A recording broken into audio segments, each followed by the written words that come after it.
What is up, everybody, and welcome back to my channel. I decided to come back with a true crime case. I decided to do a more recent case that I was actually going to do earlier this year when I finally rebranded and moved from my old channel to this channel. But my first case I actually did was none other than the D.D. Jackson case. This case actually it's big, got a lot of media attention, but it is somewhat of a smaller case, and it happened within a month, or the whole investigation happened within a month. A 15-month-old little girl named Evelyn Boswell.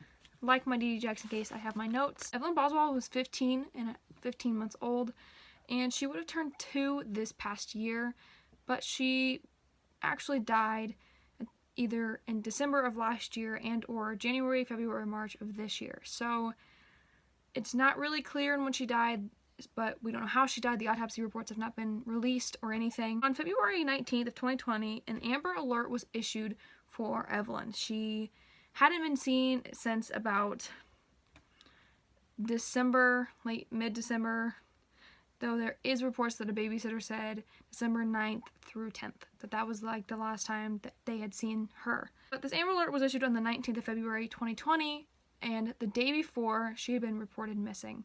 It was not very clear on who reported her missing in the article, in the articles that I got this information from, but they released on the 18th, she was reported missing. On the 19th, they issued an Amber Alert, and then on the 20th, the police issued more pictures of Evelyn in hopes to reach more people. On the 21st, the Tennessee Bureau of Investigations reported that they were seeking information about a gray BMW, and that the individuals traveling in it were in connection to Evelyn. I've seen that it was her grandmother and her boyfriend, but I'm not entirely sure if that was true. Officials at this point in the whole investigation were really saying that Evelyn's parents, Megan or Maggie Boswell, her mother, and Ethan Perry, her father, were included or involved with the disappearance. Megan Boswell, the mother of Evelyn's, her stories weren't adding up. Every time the cops interviewed her, anytime she was interviewed by people, her story continuously changed, and this did not help the investigation very much.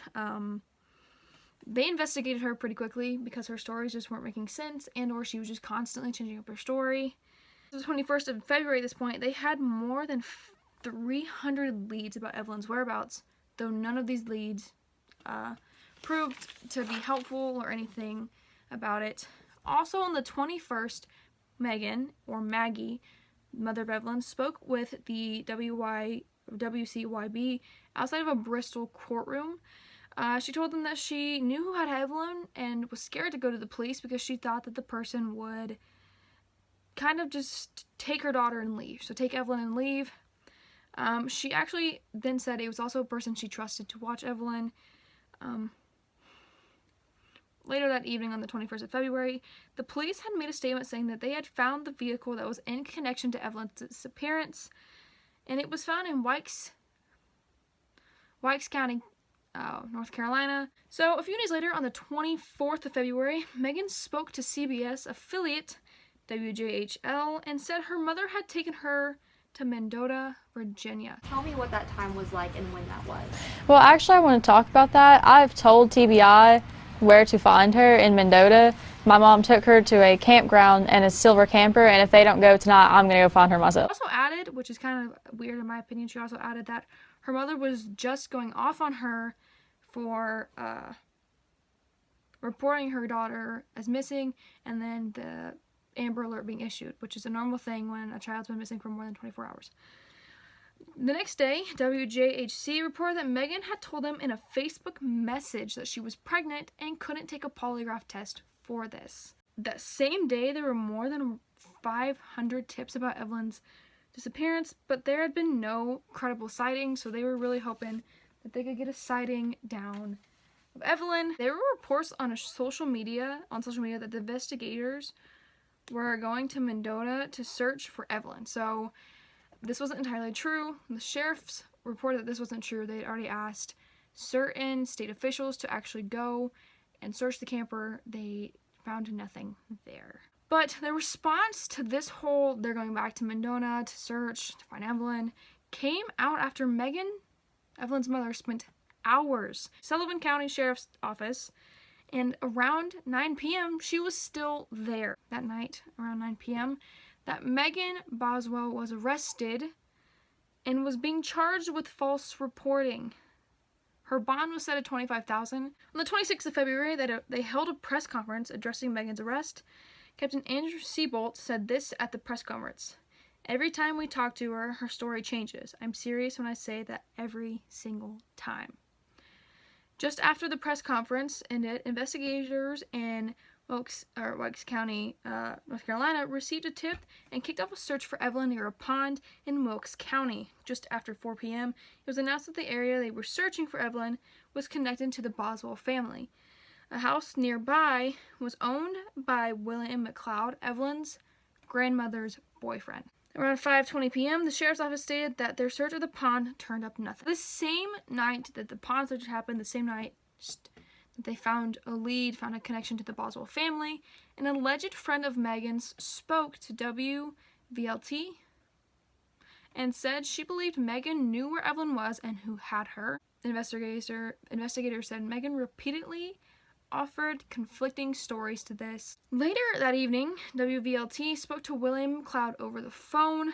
McLeod had called a Hood bonding in Kingsport, Tennessee, and an interviewer decided to interview him then. He said that he had only seen Evelyn once or twice since he had began dating her grandmother in June of 2019. He offered his DNA and said he'd take a polygraph test. It wasn't really clear if he'd ever taken a polygraph test, though I believe him and her grandmother Angela were arrested because it says later on that they went to court. On the 27th, police in North Carolina confirmed they were investigating a tip about Evelyn, was at a KFC with her grandmother Angela and William just weeks before the Amber Alert was issued. At around 7 p.m., the Sullivan's Sheriff's Office addresses claims that Megan Boswell, the mother of Evelyn, was pregnant. Captain Andrew Seabolt said, "I cannot confirm or deny her pregnancy. What I can tell you is that the jail medical staff keeps track of pregnant inmates for obvious purposes. On Monday, February the 24th, there were 4 pregnant inmates. Tuesday, February 25th, there were 4 pregnant inmates. Megan Boswell was booked in at 9:19 Tuesday night. The pregnant inmate count went to 5 on Tuesday night at 11. This is kind of confirming that Megan Boswell, the mother of Evelyn Boswell, might be pregnant. On February 28th, investigators confirmed they were looking into a mobile home in Sullivan County. The man who lived at the home said authorities took something from the scene. This man's name was Zachary Warfield. He claimed that they had taken soft ground near the house. As of 4 p.m. that night, there were 750 tips, but no confirmed sightings of Evelyn. On March 6th, TBI, Tennessee Bureau of Investigation, announced that the remains believed to belong to Evelyn Boswell were found on a property that belonged to a family member of Megan Boswell. This property belonged to her father, her brother, and her grandmother. And on March 9th, Megan appeared in court for the first time since the remains believed to be her daughter had been discovered, and the judge raised her bond to $150,000. TBI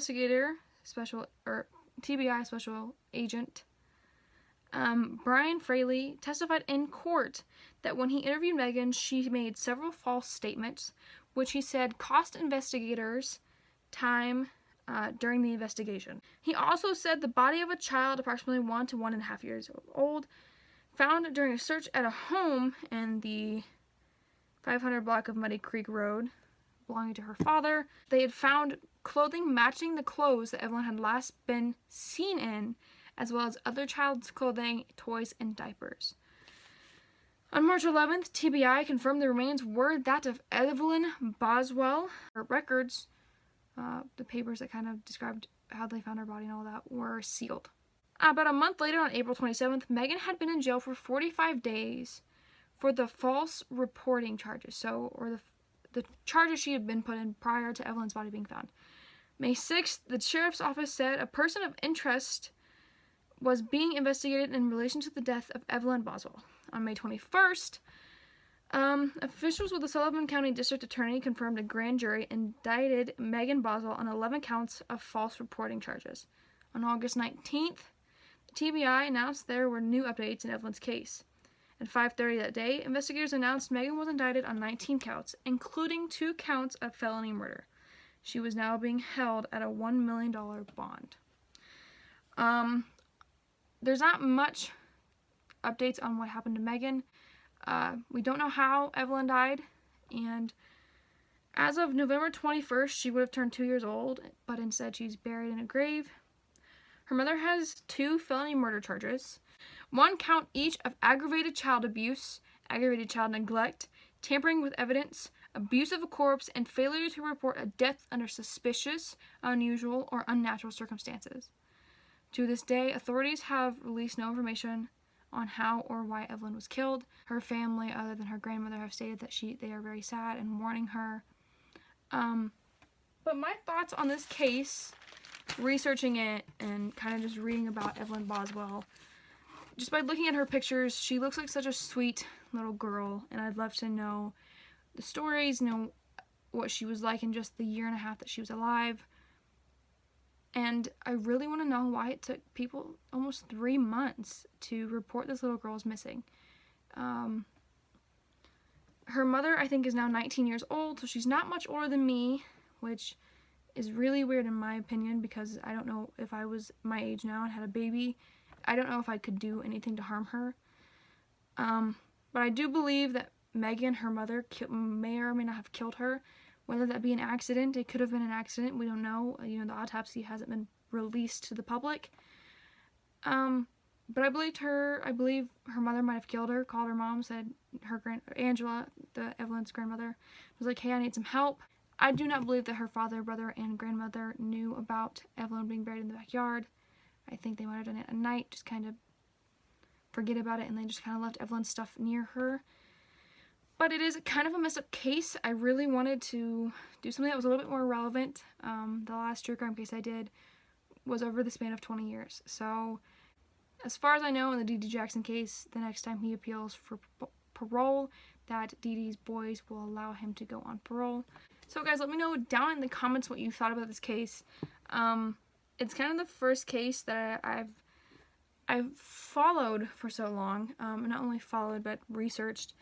Really, and just read about it and had opinions and whatnot. Comment down below any suggestions that you guys have on what true crime cases you would like to see. I promise you that Sandra Bland will probably be the next one and or the next one. I don't know. I'm going to try to get this up before 2021, but if I don't, have a happy new year, and hopefully 2021 is better than 2020. But I do plan on posting more in 2021, so get excited. I plan on having my whole backdrop in the next video, so don't worry. So remember, I love you guys. Always keep fighting, and have a safe holiday.